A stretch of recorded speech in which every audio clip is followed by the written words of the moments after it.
What's up, Freddie Baker? I What's saw up, you. Freddie Baker? I saw you. I saw you. I saw you.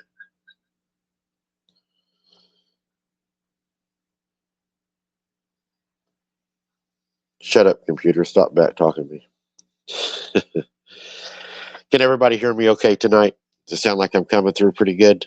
The computer is lagging and trying to be slow, so it's making everything difficult, but hopefully everybody can hear me right now.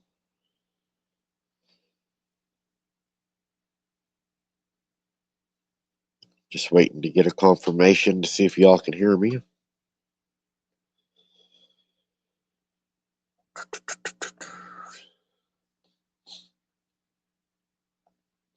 All right. Thank you, Freddie. I appreciate that. Okay, guys. So we got a pretty good show lined up for you tonight. Uh, Amanda's not going to be able to make it. She ended up with a migraine tonight, so it looks like it's just going to be me hanging out with you guys and talking about an investigation. Sunshine, good to see ya. She said she has audio and video. Mr. Keith Blunt, good to see you, my man. One of our newest moderators is Keith Blunt. Sure appreciate you being here, Keith Blunt, helping us out with the other moderators. Lisa, Mr. Tim Wrestlers in the house, I can see. We got Silver Bullet in the house. And Nancy's in the house for sure. Lisa, I think I said Lisa. So it's good to see everybody tonight, guys. We're going to talk about, there's T-Bone. We're going to talk about an encounter here in just a little bit that is a pretty familiar encounter. I did dig a little deep into it to try to find out a little more and to go beyond the story like I've been talking about what we're going to try to do from now on, to try to see if there's something else to these stories that seem to be repeated over and over and over. And really, there's Aussie Alley. Good to see you. And they really don't have any more to offer. Thank you so very much for that. Hard to please guy. God bless you for that. We appreciate that very much. Thank you for that. Um, so, last night's Boots on the Ground, I would like to thank each and every one of y'all that was there supporting me, all of y'all that have watched it after. Just so you know, it has surpassed 13,000 views and has over 200 new subscribers in 1 hour and 30 minutes. And that is because of you guys. So thank you all so very much for all you do. Good to see you, Martin. I appreciate the support. Last night was a pretty wild investigation. We had the lightning in the sky. We had pretty much all the elements were together for a really good boots on the ground last night. We're trying to chase that down, Tim.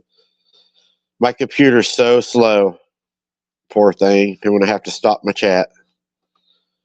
But, you know, last night just seemed like we had everything that, all the elements to a really scary night, and it turned out that way. The lightning, I think, added to it. Thank you for that. No, wrong one. My computer, I tell you guys, this thing will drive you crazy. There it is. Tim Wrestler, thank you for that. God bless you for that. We appreciate that very much, and for all the moderating you do also. So yeah, last night was a very good boots on the ground. I enjoyed it. Does anybody have any questions about last night before we start the show and get into the main show?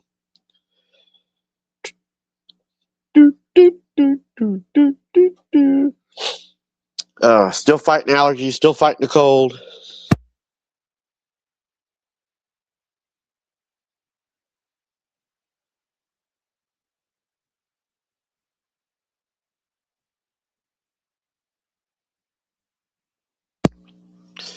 Yeah, the lady bothered me too.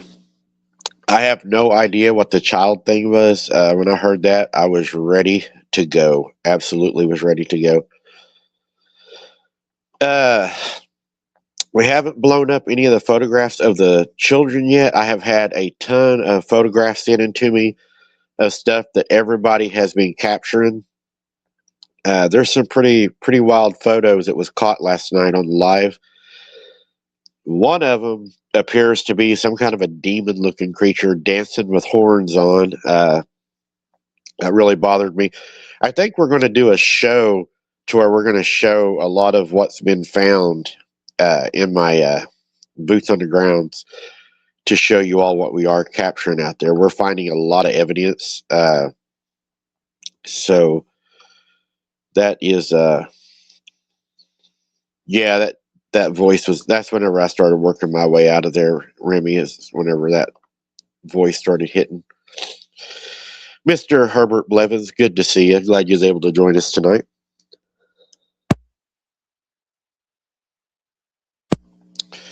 So, let's see here. We got a lot of photos coming in. That's one of the things I was going to talk to you about.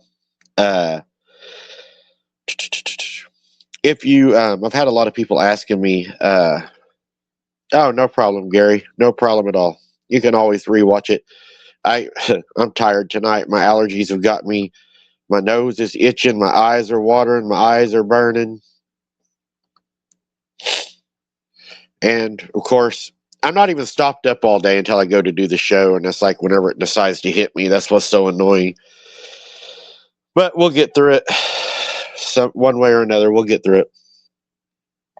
So a lot of y'all are probably wondering also, I said I had an announcement to make tonight, right? So I have decided that I'm going to bring the first guest to come down and experience what I experienced in the field.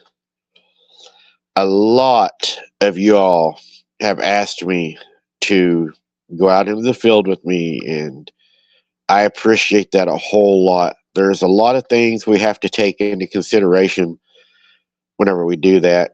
It's the safety of everybody, making sure we can get people there and back safe. And of course, you can't guarantee safety. Safety is just something that you cannot guarantee anybody. It's just the way it is. But anyways, what I decided to do is give a person a shot at it, because a lot of people have been, asking what's out there, what are you finding? And I thought, what better way to do it than to bring somebody out there, do a live with them, let them be there, um, let them experience what's happening with me, and let you all hear their side of what they're hearing, what they're experiencing, what they're feeling. Is it remote? Is there houses around? Et cetera, et cetera. Is there a highway running through the middle of it? Or are we really out in the back in the middle of nowhere? And I think it would be a good thing to be able to do that.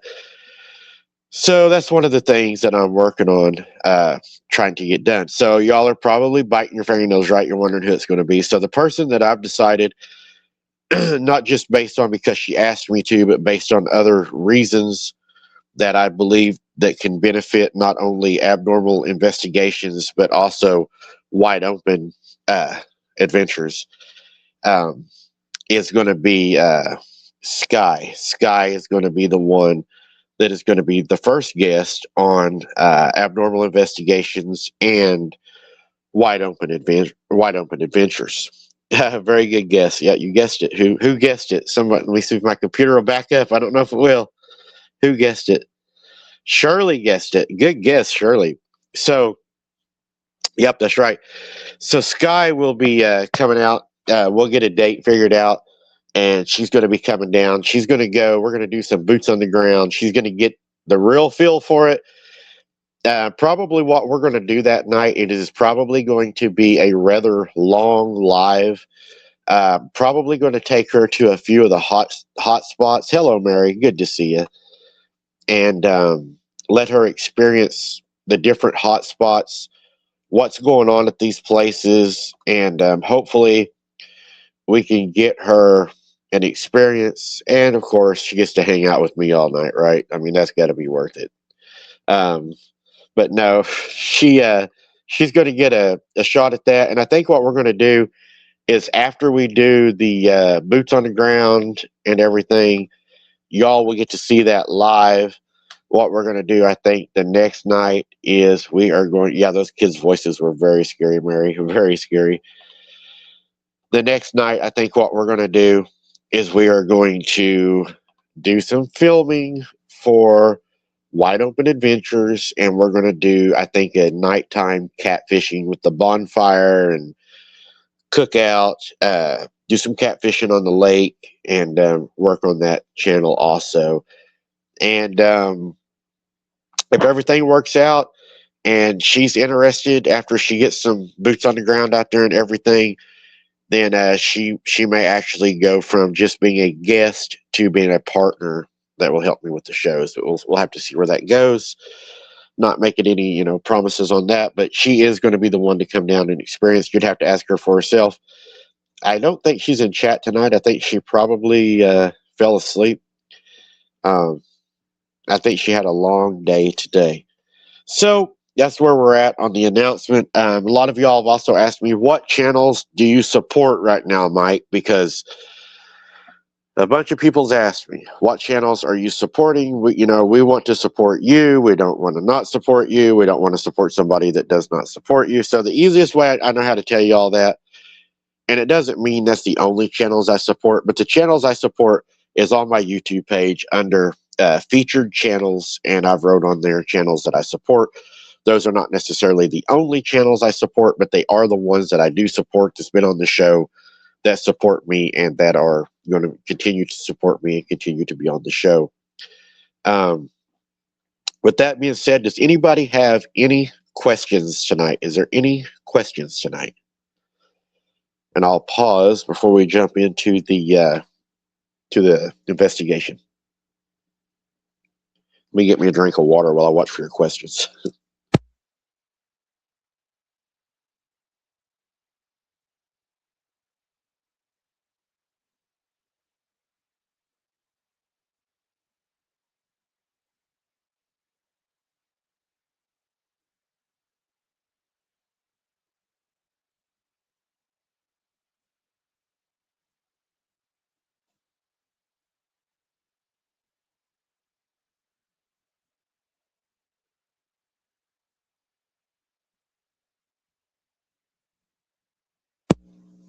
Martin, the weather's good. Yeah, no more severe weather as of right now. Aussie, we're not discussing her. Only that she's no longer with the show, and we are just moving forward to hopefully bigger and brighter things is what we're working on. Trying to just work on the channels. But I appreciate you asking. Thank you very much, and of course, we wish her well in her endeavors.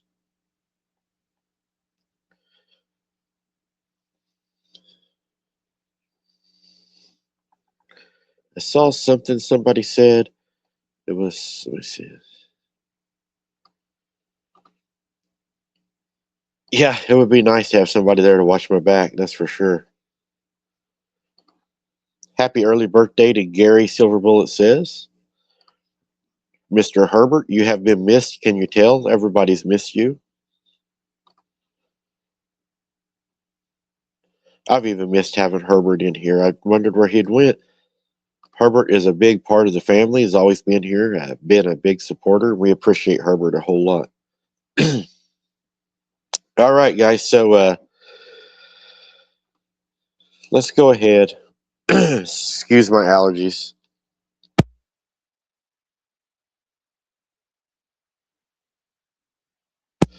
All right. So we're going to talk about a Bigfoot siege that actually happened in Oklahoma. Yeah, it was good to see Randy back last night. He stopped in for a little bit. I was glad to see him too. So they say this encounter we're going to talk about it started with a knock, is how they're saying that it happened, right? It started with a knock. Like many Sasquatch encounters, the Hanobi incident didn't begin with a full-blown showdown. It started small, strange, and with noises in the night, the kind of thing you could write off as the wind, an overly ambitious raccoon, possibly.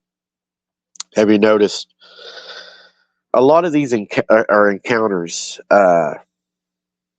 They say that they start out with small noises or small things getting moved around, things that people, uh, hey, there's guy was just talking about you.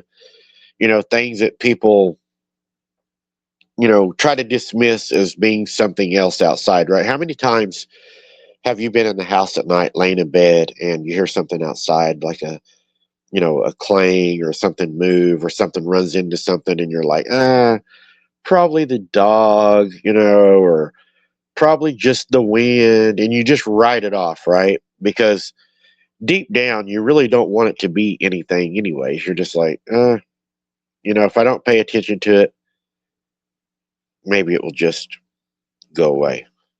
So I think a lot of us do that. I I know I probably have, because I've heard things that I've tried to you know dismiss as things that I know that's probably not. So some of the things I was thinking about when I was looking into this is, everybody talks about the subtle things that happen, how subtle it is. I'm a knower. I'm not just an investigator. I'm a knower. I grew up with the cryptids. My mom and her family grew up with these things. I grew up around them my whole life. So whenever you talk about the little things, some of the things I've wondered when we talk about the little things is it because they're trying to be quiet? Is it because they're trying to be, you know, a good neighbor or a good host, that they're not trying to bother you? And I don't think that's it. I think there is more of a sinister thing that's going on that a lot of people are not really thinking about. So whenever you hear the little things that start happening and you're writing them off, and I'm going to put this out there, I'm going to put it as a question. What if they're not just doing the little things to try to scare you or bumps in the night? What if they're actually trying to figure out your mistakes? Do you lock the door at a certain time? Do you leave the window opened at a certain time? How long do the kids stay outside and play?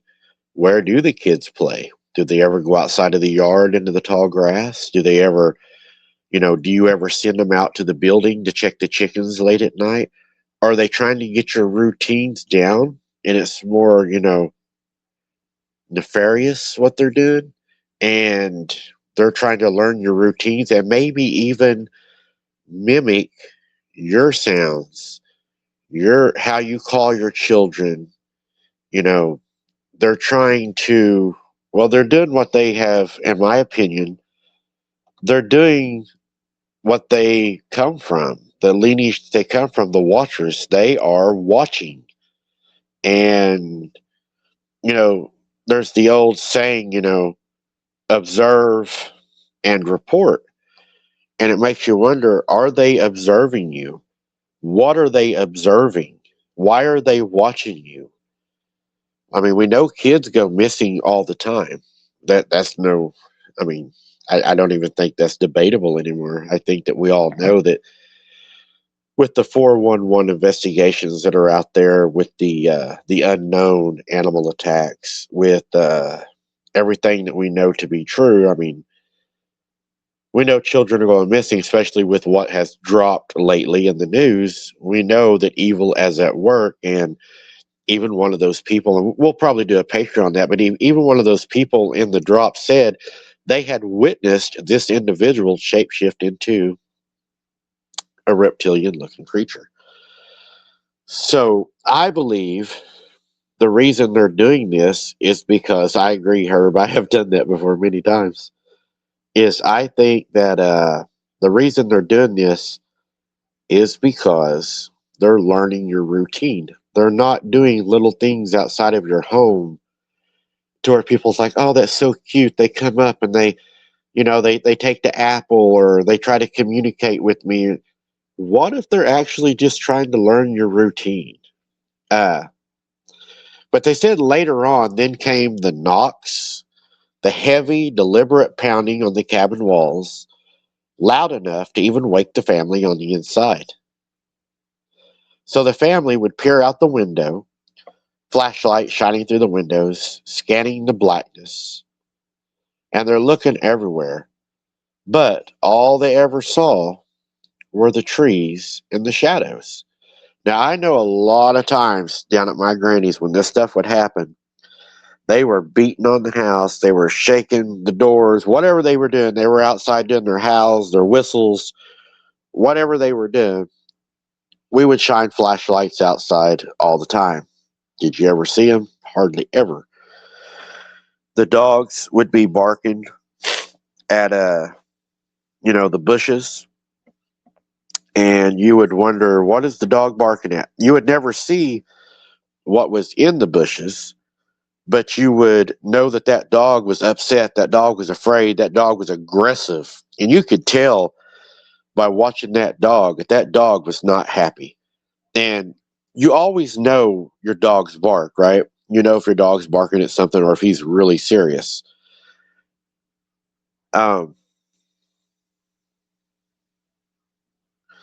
I just I think that they're not there just to make small noises and to try to mess with you.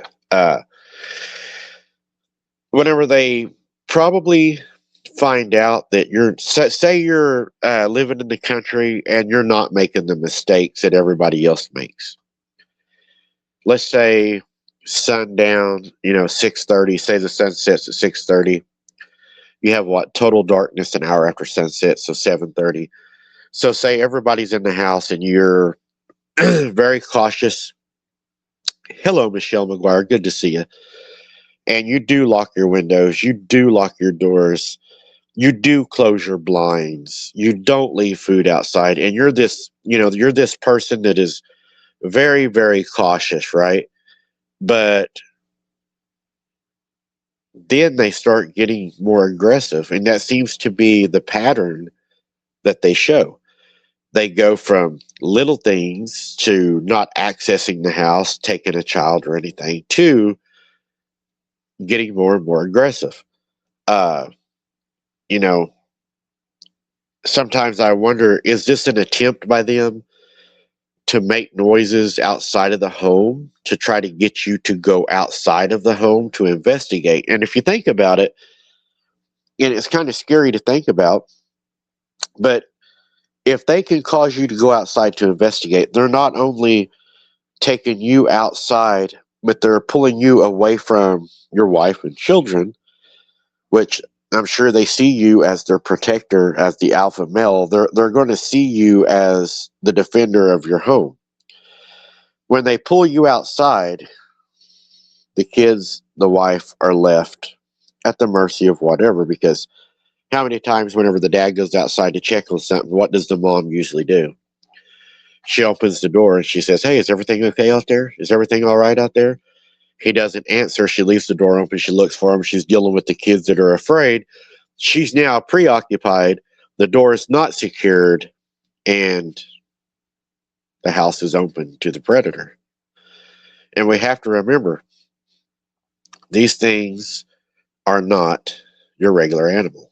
These things have a very high IQ, very high IQ, and they will use whatever they can to deceive you because they come from their father, the master of deception, right? That's what they're good at. So also on the banging on the house and stuff, you wonder, are they doing that to try to scare you also? And again, I don't believe they're banging on the house to try to scare you. I think that's part of it, and I think that's part of the game. But I think a lot of times the reason that they're banging on the house is they're checking the structural integrity of your home.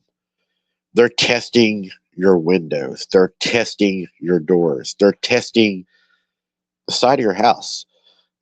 If they're coming up and they're hitting your door really hard, say you live in an old house that's got the old wooden door frames, and say that house has been there for I don't know, say 100 years. The rain and weather and everything has weakened that wood around. If something big hits it, it breaks that wood. Boom, it's got entry to your house, right?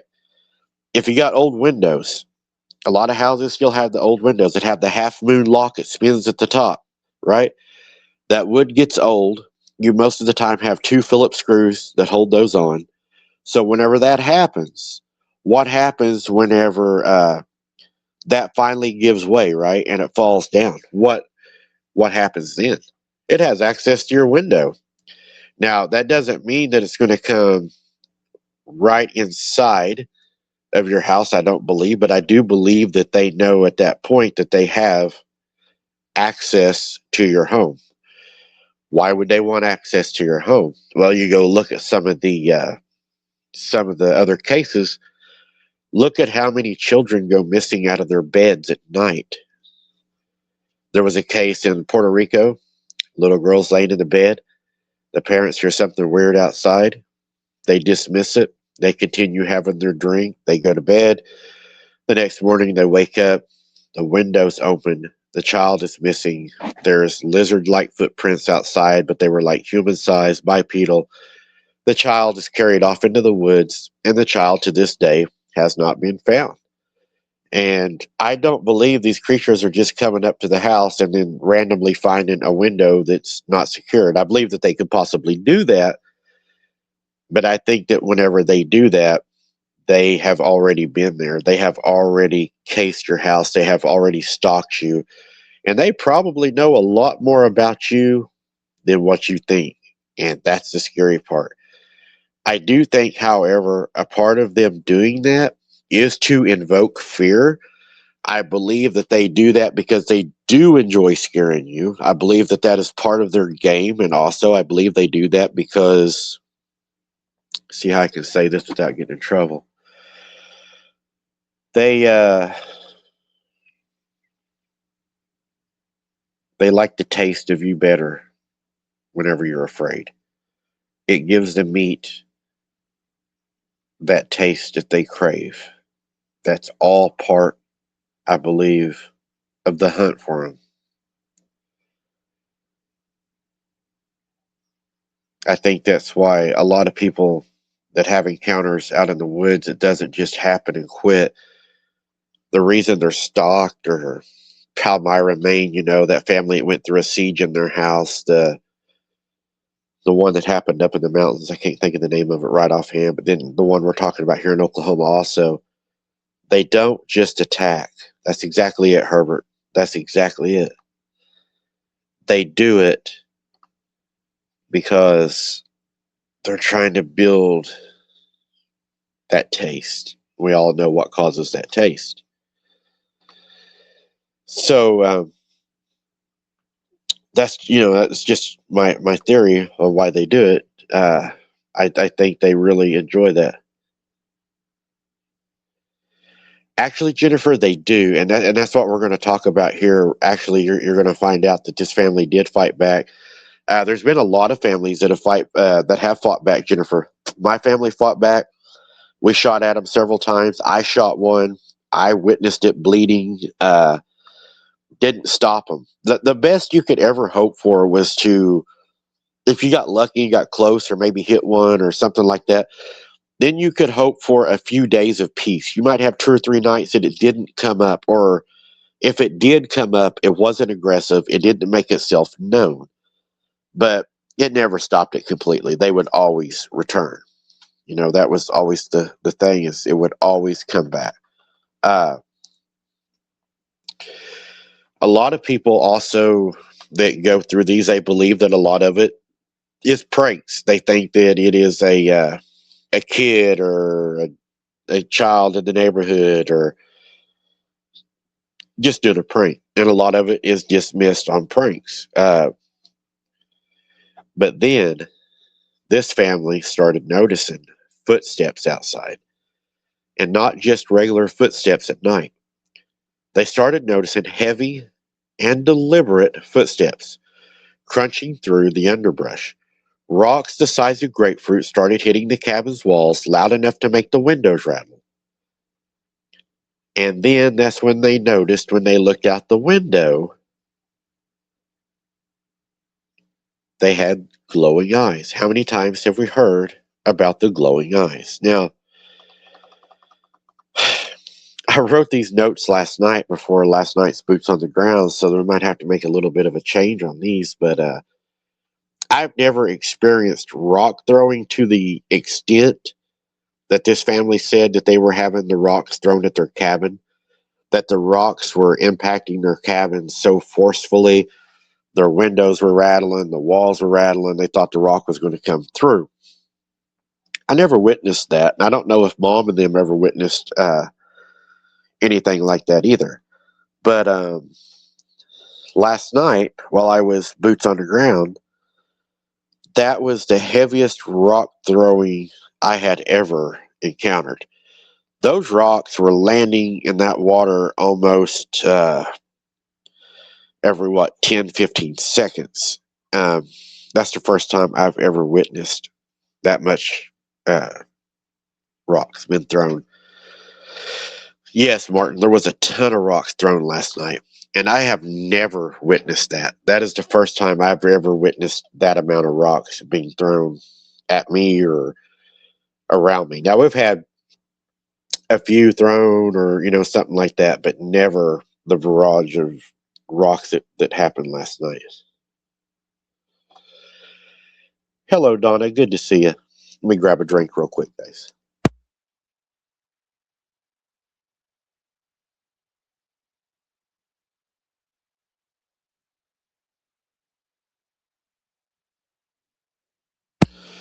So the family, they described seeing pairs of glowing eyes just beyond the tree line.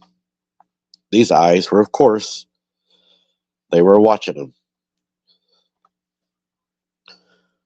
The eyes were too high off the ground to belong to any known animal. Whatever was out there, it wasn't small, and it wasn't afraid to get close. So, you know, when they start getting closer, also, I think we have to be careful because if they're not keeping the distance, then they're, in my opinion, they're an aggressive bunch. They're probably looking to do harm, or they're looking to take somebody. Yes, what was it? Sky said, you think the mamas are having babies this time of year, maybe a little more territorial. I think that's a really good theory. You know, if I think about it, um, there was a lot more eye shine last night than normal. At one point, somebody had even made the comment that there was a lot more eye shine than normal. That I was surrounded by eye shine. I noticed I was surrounded by eye shine. It almost seemed like they were fine with me being on one side of the bridge. They did not want me on the other side of the bridge, and I didn't feel comfortable going to the other side of the bridge. That's why I didn't go to the other side of the bridge. Uh, I just, I think Sky, that's a very good theory. I think that if they are having babies right now, that they would be super territorial, uh, and they may be trying to show their young ones, what we are. Um, but yeah, I agree. They could be a learning lesson for them too this time of year. I mean, they could be saying, okay, these are the humans. It's how close you can get to them. Some of them carry flashlights. Some of them go out there and howl like a like a werewolf. And some of them act crazy. They walk around out here with lights strapped all over them. And we don't know really what they're doing, but they mimic us, and because we don't know exactly what they're saying.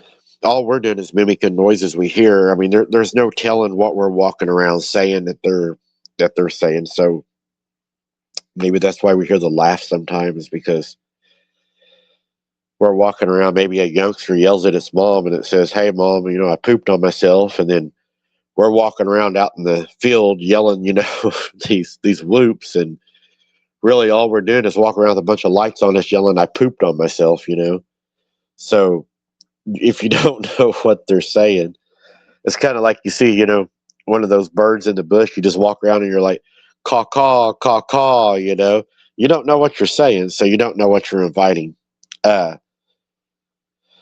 I believe, though, when they are watching you, they are studying you, they are trying to figure you out and get a routine. That's why routines are a bad thing. I think routines are something that everybody should try to avoid. I was taught, not to not to have routines because of the job I was in and everything. You don't want to have a routine. So, an ordeal of survival. After a few nights of this, fear turned into action. And this is a part I think it was Jennifer was talking about the families fighting back. The family decided to arm themselves with rifles and shotguns, setting up a defensive perimeter around their cabin. Okay, so they've decided now they're going to fight these creatures. And a lot of families have done that. So they fortified their windows, they locked their doors, and they waited.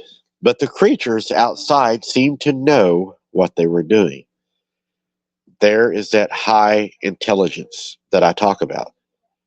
Animal behavior does not study you to the point to where they recognize you're fortifying your home.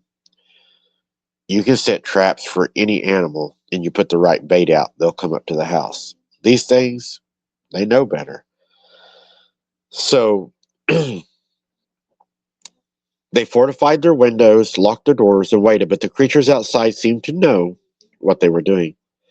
The knocking became more frequent, the rock throwing more intense, and the creatures, yes, the creatures, because by now it was clear there was more than one, began moving closer and became more violent. So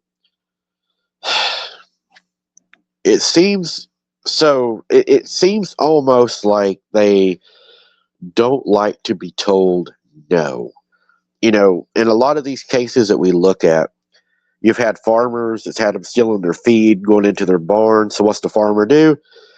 He goes and puts a lock on the barn. He puts the lock on the barn. That causes the creature to become more aggressive. It tears the lock off. The lock goes from the lock getting torn off to the creature shoot, or the farmer shoots at it. The creature retaliates. It eats a horse, and then it just seems like it just keeps going to the next level.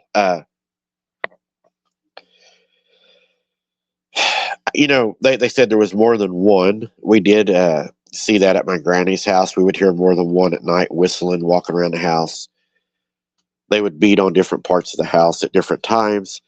And again, I think they're testing the structural integrity of the house, but I don't believe that's the only reason they're doing it. I believe it is the fear factor and the wood knocks that they do out that we witness in the woods sometimes that we believe are communication. D.A. Roberts, he believes that they may be able to do that with a mouth pop. It may not all be wood knocks. Some of it could be mouth pops, which I think is a very good theory. But either way, if they're hitting on the house, are they also communicating with each other somewhat like a Morse code by hitting on the house, right? I don't see why they wouldn't do that. If they're doing it in the woods, why not do it at your house, right? So the family describes seeing multiple figures, tall and broad shouldered, darting between the trees. They were fast, faster than a human could ever be. At one point, the creature made the way onto the roof, their weight causing the structure to groan. Imagine sitting in your living room. You hear something on the roof of your house. I've been there. I've heard that at Granny's house. I've heard them on the roof, right? They got on her house one night and they were leaning over the sides of the house, knocking on the door and then going back up on the house from the windows. So I can tell you that is terrifying. That's not something that I would ever want to have to go through again. It was not fun times. That's what people don't understand is it wasn't fun. It wasn't fun at all. It was pretty terrifying actually.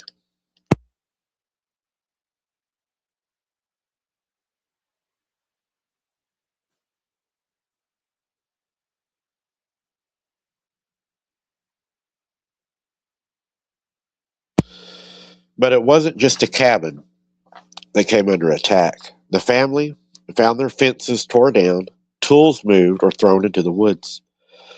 Deep footprints were left in the soft earth around their property. These prints weren't just large, they were enormous. One print measured 26 inches, with a stride over 6 foot. Imagine the creature that's that. We was pretty blessed at Granny's house. They really never bothered anything outside that I know of growing up. I don't know of them to ever tear up anything or to cause any damage or anything like that. They would just make their noises. So we never really, I don't think, or I didn't. I don't know if my mom and them did growing up, but I never witnessed really any structural damage or them stealing anything. Let me check real quick. Did you ever have any of that, Mom? She said no, they just like to watch them. So this sounds like more of an aggressive clan that these people were dealing with. So what does the evidence say? And this is what Herbert, I think, likes too. Herbert, I'm going to present my case to you. Herbert's a retired judge. We'll see how good I do. Herbert will grade my work tonight. I'm nervous though. So now this is where the things get really interesting. The Hanobi incident didn't fade into the family folklore. It drew attention. Researchers, Sasquatch enthusiasts, and skeptics alike descended on the property to investigate. And what they found was actually pretty compelling. The footprints were meticulously measured and documented. They showed clear signs of toes and depth that suggested immense weight. Hair samples were reportedly found, though testing came back inconclusive. Imagine that. Not human, but not easily identifiable as any known animal. Some came back as being tainted, showing female DNA. There we go. There is the Melba Ketchum, Scott Carpenter testing. You have the female, but you have the unknown father. Audio recordings captured guttural growls and howls that did not match any known wildlife in the area or that was recorded in any of the databanks.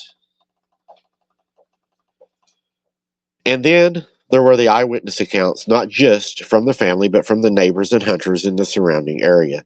They spoke of hearing the same eerie howls, seeing large, shadowy figures moving through the trees. One hunter claimed he had watched a creature disappear into the woods, moving faster than anything he had ever seen. Skeptics, of course, have their theories. Some would argue that footprints were faked, the sounds exaggerated, the family spooked by nothing more than their own imagination. But when you add up the sheer volume of evidence, I believe, and the sheer volume of witnesses, dismissing it as a hoax, it almost feels like a stretch to me when you have that many witnesses to an encounter. So some of the theories and questions would be the family's background. The family was living in a rural area and had been experiencing strange occurrences for some time before the actual siege. There again, we have the small warning signs before the actual siege. I believe that again is where they're coming up and they're checking the house. They're trying to figure out your routine, what you do, any weaknesses. What are your perimeter weaknesses? You know, what mistakes do you make? Where are your kids? Right? You remember the old commercial back in the old days? Where are your kids? You know where your kids are at tonight? Unusual noises. They heard strange sounds around the property, like footsteps and rocks hitting the house. They started to miss food. As I mentioned earlier, they noticed that deer meat was being taken from their outside freezer. Unsettling feelings. The family felt like they were being watched or stalked, creating a tense atmosphere that happens all the time in these encounters. Footprints and tracks found large, unidentifiable footprints around the property, which they had not seen before and were larger than any man and also heavier than any man could be.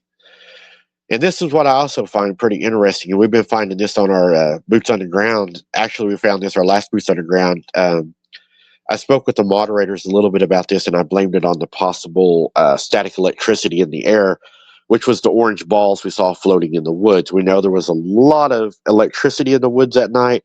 We had the lightning, we had everything, and I kind of dismissed it as that, but it may not have been that. It could absolutely be orbs. Gary, yes, I do believe they do want that, and I believe that is one of the reasons that women bring a higher encounter rate than what men do. So they were seeing strange lights. So family members even claimed to see unusual lights or glows in the woods near their home. So see, these lights that we're seeing, even I think what we're doing, as many people as see these, I believe, Herbert, I hope you would agree with me, that this lays a foundation at the very minimal of reasonable suspicion to believe that this is happening. Local reactions. The incident reportedly caused a stir in the local community, with some residents sharing their own strange experiences. So whenever they came out and they started talking, they start causing other people to come out with their stories. That usually happens a lot whenever people do that, because they start feeling more sense of security, saying, oh, well, Bill's came out with it, so I can come out with it. It always takes, it takes that first person to start the trend, right? So, excuse me. This is where I go beyond the story. This is my actual investigation, to where I try to take you guys beyond the story, to where I try to find new things. Oh, thank you, Herbert. To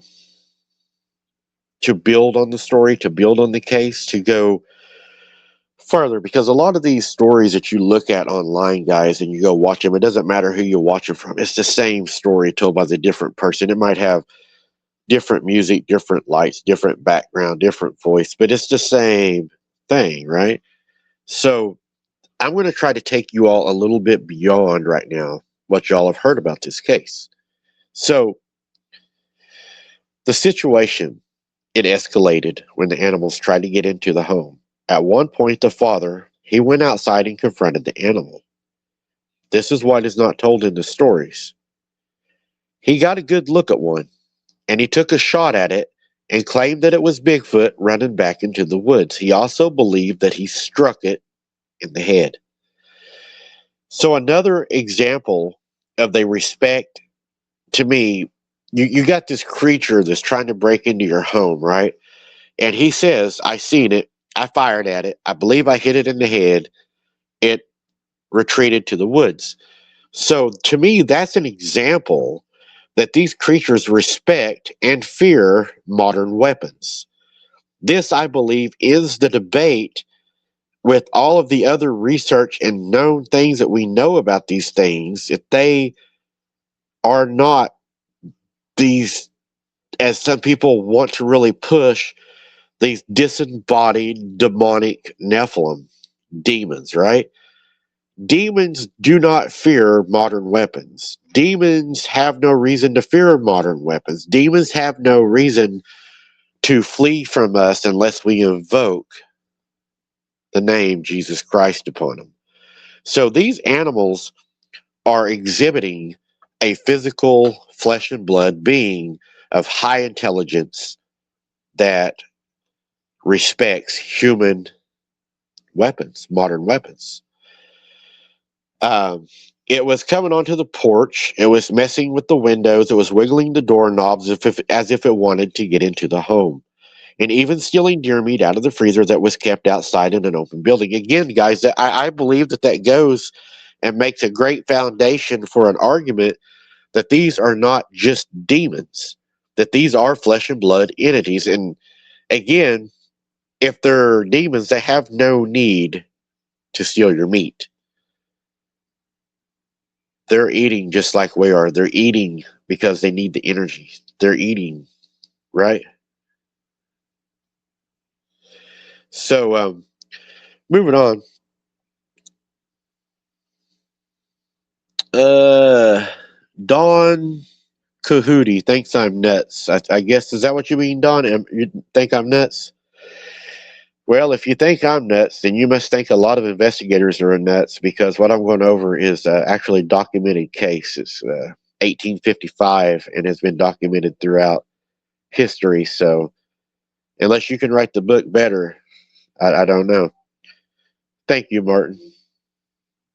Do what? Okay. Yeah, it's probably just one of the clowns, anyways. It's okay.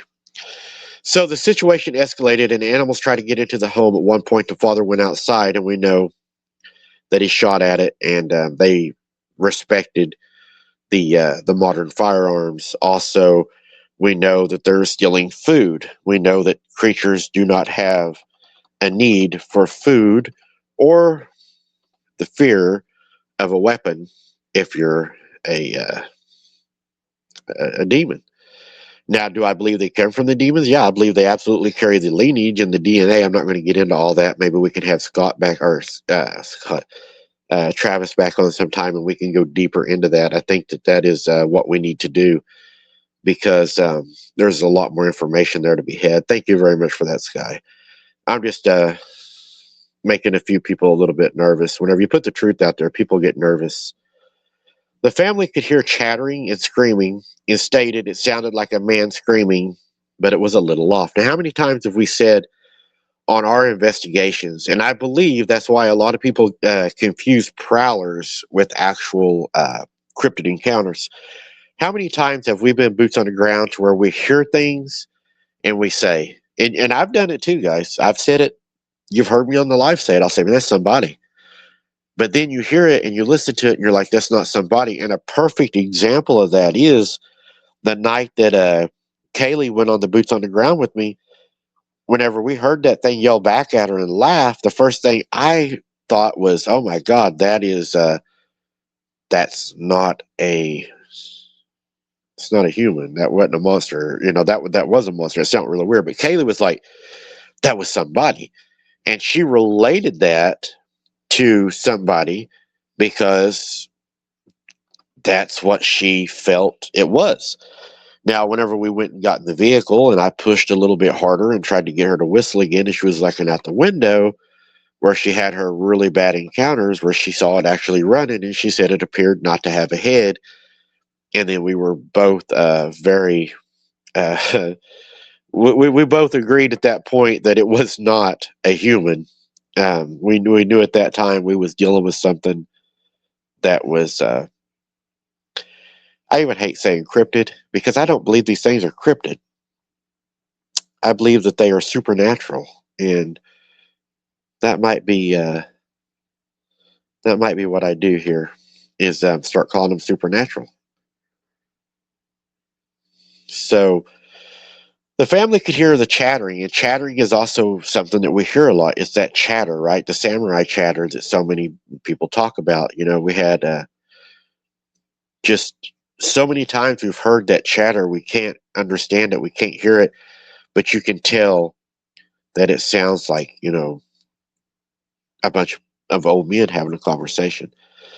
Now, the father said that the one he did fire at, he found blood the next morning and he followed it into the woods. Demons don't bleed. Demons don't eat. Demons do not flee from guns. Demons do not need water. Demons do not need food, water, shelter.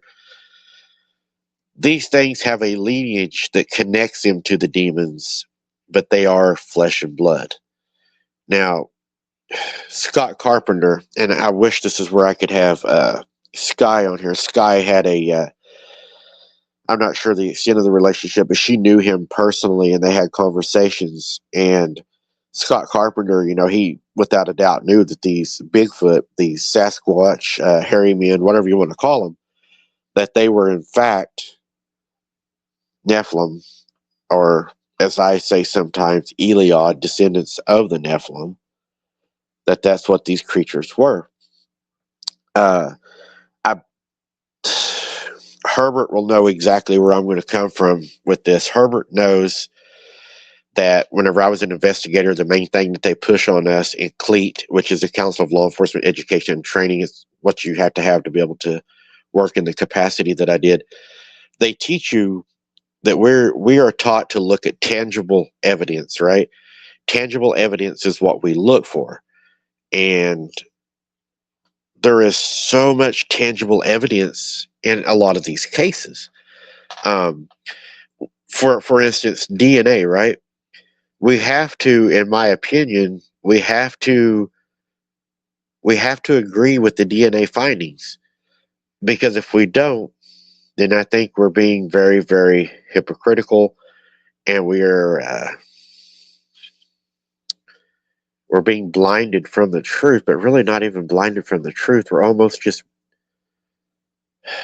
we're being stupid on purpose, because DNA is so accurate that we put people to death on death row. DNA in a court to where lethal injection or the death penalty is to be implemented, DNA has been a major deciding factor in a lot of those cases. So if we ignore the facts, like Sky just said, and we ignore the DNA, then we're just being willfully stupid, right? It's not even willfully ignorant, it would be willfully stupid. So I think it's important to look at the facts. Travis's dad, Scott, Melba Ketchum, they pushed this so deep and went so far with it that the answer was right there. Now, Travis's dad was a very intelligent man, and he spoke over my head a lot of times. I would have to go and try to figure out, okay, what is the nucleus? What does that mean? Because I'm not a scientist. I didn't know a lot about science. But when you start looking into it, and you start looking at quantum physics, and you start looking at parallel universes, it all starts making sense. And what I think is amazing about it is not only does it make sense, but it leads you right back to the Bible, right? And what did Jesus say? In the end days, it will be like the days of Noah. What was the days of Noah, guys?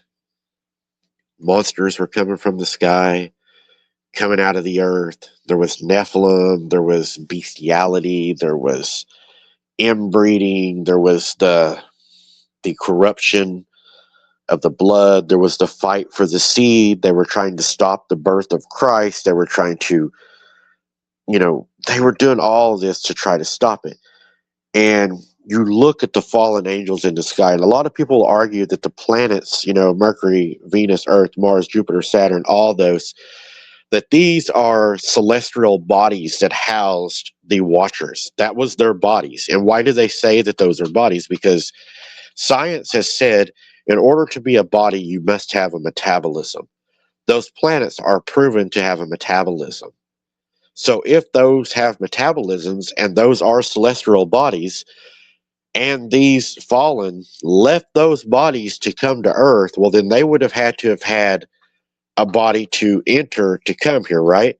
Kind of like our reality right now to us is real, but if you look at a video game, that's an alternate reality.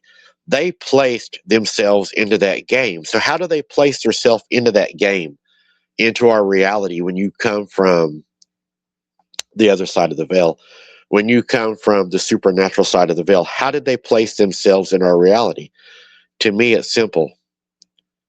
They had an avatar.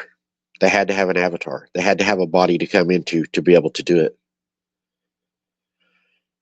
What was the avatar then? Well, scientists have said the pyramids, they have proven that they do conduct energy. When they conduct energy and they done tests on it, they found out that the pyramids are not only aligned with the stars, which would have been impossible for them to do without a higher superiority helping them. They had their own, they were able to produce their own energy, which allowed them to have a metabolism, which in theory would have caused a fallen angel to come to earth to be able to materialize, manifest itself. So if all that happened back then, what's going to be the avatar for the end of the world? What are these creatures going to come to? AI, robots, we're already building the avatar for them to come back and do what they did again, right? Think about that, guys. Let that sink in a little bit. I could go so deep into that. We're not going to go into that tonight. Y'all got to hear a little bit of my theories tonight, what I've been working on. Sharon, be safe. It looks like Sharon's having some storms going on over there. But I'm not going to take y'all down that road tonight. I could go way down that road. I wanted to share that with you, though. Anybody have any questions about tonight before we start wrapping it up here? Thank you, Sky. I appreciate that.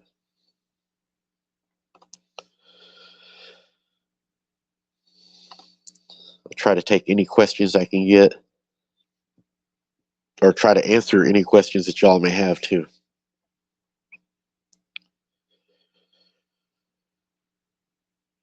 Thank you very much, Martin. I appreciate that.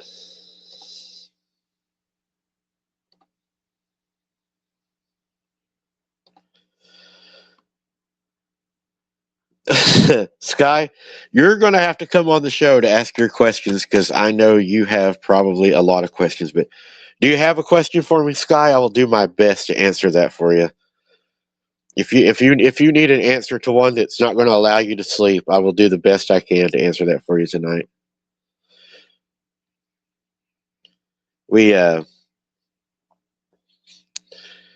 We're taking our channels to another level, guys. We're going to start working with people, having people come on our shows. I got something I'm working on for y'all right now, and I don't know exactly. I don't want to say a lot right now about it, but the 27th, we got a really big creator we're going to be working with that may be coming on, and we got a lot of others hanging out with us here too. Hey, Grant, good to see you. Go back and check it out, man. Watch it from the first. Let me know what you think. Sky's going to get shy on us now. She's not going to ask me her question.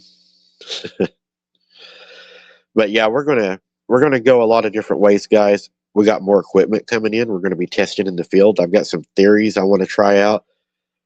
Maybe we can get Mom to come on the show and talk a little bit about grannies. I don't know. What do you think, Mom? Huh? She says she can't hear me.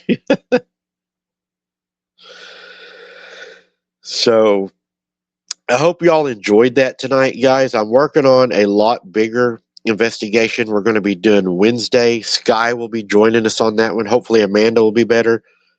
We're going to be talking about another Oklahoma family that unfortunately ended very bad with some very wild, super just extenuating circumstances. Herbert, I know you're really going to like this one. It really makes you think. It really does.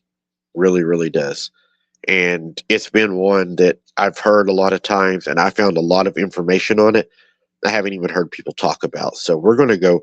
That's probably going to be a really long show because I found a lot of information on it, and I really want to explore that. I know Sky and Amanda will have a lot of questions or probably a lot of input for that show. It should be really, really good. But guys, it looks like nobody has any questions tonight. So I appreciate all of y'all being here. Uh-oh. Okay, I thought she had her question. But I appreciate all y'all being here tonight, guys. I appreciate the support. You guys are awesome. I'm going to be out boots on the ground Monday coming up. This Monday coming up, we're going to be back out boots on the ground. New location. It's going to be somewhere, guys, that I have not taken y'all before, so you're going to enjoy that. And there's supposed to be a witch at this location out of all things. She's called the Witch of the Water. She's supposed to live under the water. So we're going to go see if we can find the witch. Tuesday night. We're not doing it Monday night. Tuesday night, guys, we will be boots on the ground. We're going to be at the witch's place, and we're going to see if we can find a witch, guys. They say this place is supposed to be haunted as hell, so we're going to go see what we can find. The way things have been going for me, we're probably going to find something. Thank you for being here, Keith. Thank you, man, for being here, assisting all the moderators. We got the best moderators out there. As always, guys, keep your head on a swivel. Don't be something's dinner. We'll see you on the next one. Good night, and I love you guys.